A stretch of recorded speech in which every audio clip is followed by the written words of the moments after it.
Quarta-feira, 23 de abril de 2025. Olá, este é o seu programa Lições da Bíblia.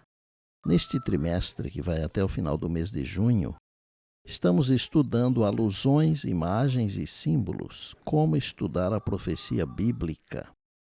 O assunto desta semana é As Nações, parte 1. E o tema para hoje, os governantes das nações. Um dos graves problemas do mundo moderno é o amor ao poder. Só que esse problema não é algo apenas do mundo moderno. A maneira como Deus se relacionava com Israel nos ajuda a compreender como ele lida com a Igreja do Novo Testamento. Em vários aspectos, os erros de Israel foram repetidos pela Igreja cristã. Longe de poderem reivindicar qualquer tipo de superioridade sobre o antigo Israel, os cristãos foram e ainda são susceptíveis às mesmas tentações.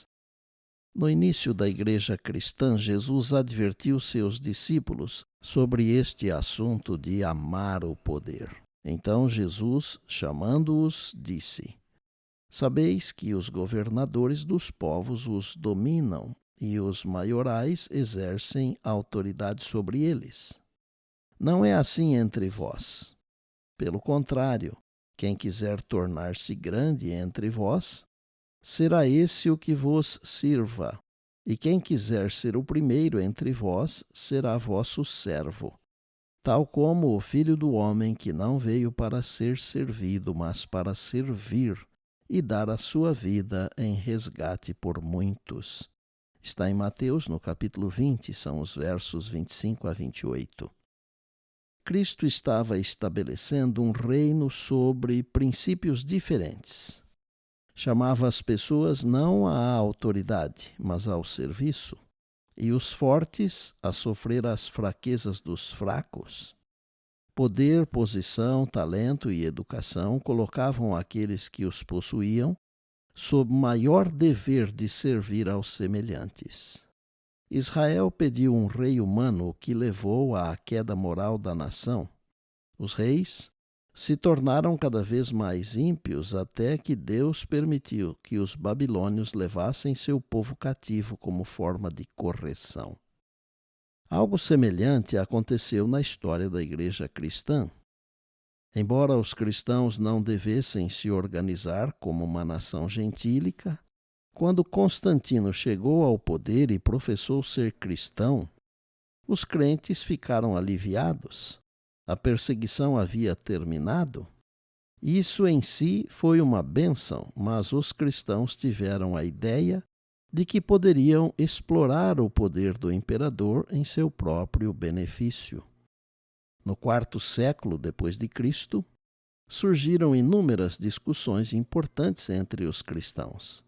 E quando a igreja se viu incapaz de resolver essas questões, ela permitiu que o imperador interviesse.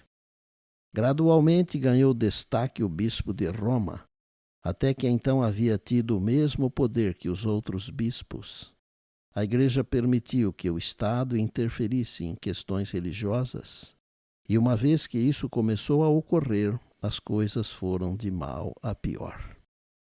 Assim como ocorreu com o antigo Israel, muitos dos capítulos mais sombrios da história cristã foram o resultado direto do envolvimento da igreja com o mundo.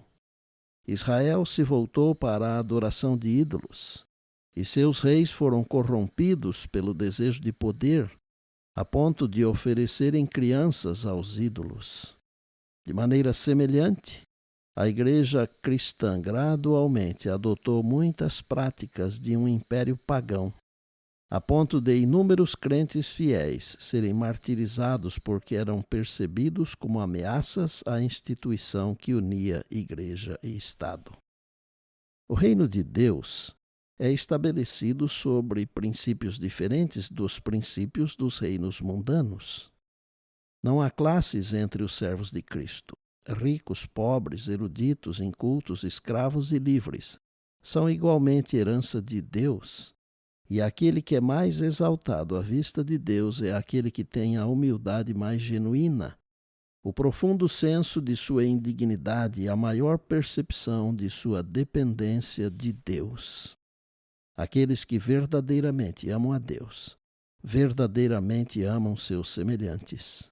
Eles constantemente procuram fazer o bem a todos os que se relacionam com eles, porque são cooperadores de Deus. E por bondade, lembre-se sempre das palavras de Jesus. Passará o céu e a terra, porém as minhas palavras não passarão. Eis que venho sem demora. E lembre-se que a voz é nossa, mas a palavra é de Deus. Bem, amanhã tem mais, se Deus assim nos permitir. E disse Jesus: examinais as Escrituras, porque julgais ter nelas a vida eterna, e são elas mesmas que testificam de mim. João 5,39. Eu sou o pastor Estina e este é o seu programa Lições da Bíblia, diariamente com você pela graça e misericórdia de Deus.